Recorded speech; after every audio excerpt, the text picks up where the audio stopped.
Pagkakapanalo ni Senador Ronald Bato de la Rosa, inaalay niya kay dating Pangulong Rodrigo Duterte. Si Mean Corvera sa report.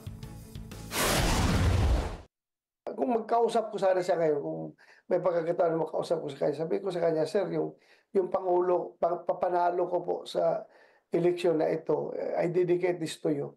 Kay dating Pangulong Rodrigo Duterte, iniaalay ni Senador Ronald Bato de la Rosa ang kanyang pagkakapanalo sa katatapos na midterm elections. Ayon kay de la Rosa, nagpapasalamat siya sa dating Pangulo na itinuturing niyang ama dahil ito ang humubog sa kanyang karera mula sa pambansang pulisya hanggang sa politika.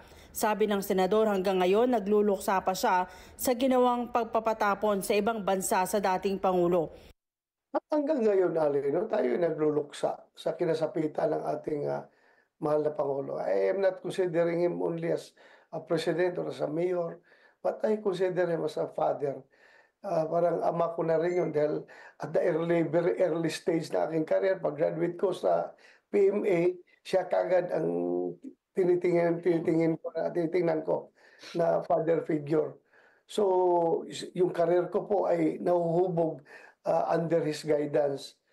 So, malungkot tayo.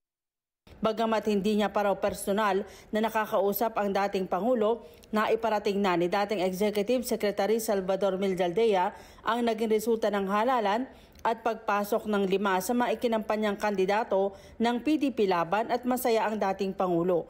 Umaasa pa rin niya sila na makakalaya ang dating Pangulo para makauwi ng Pilipinas. Whatever consequences ay prepared tayo, tatanggapin natin, pero umaasa pa rin tayo. That's why we're hoping and praying.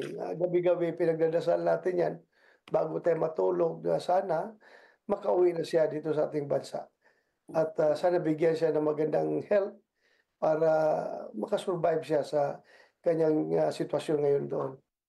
Para sa Mata ng Halalan 2025, Mean Corvera, matatag, matapang, matapat.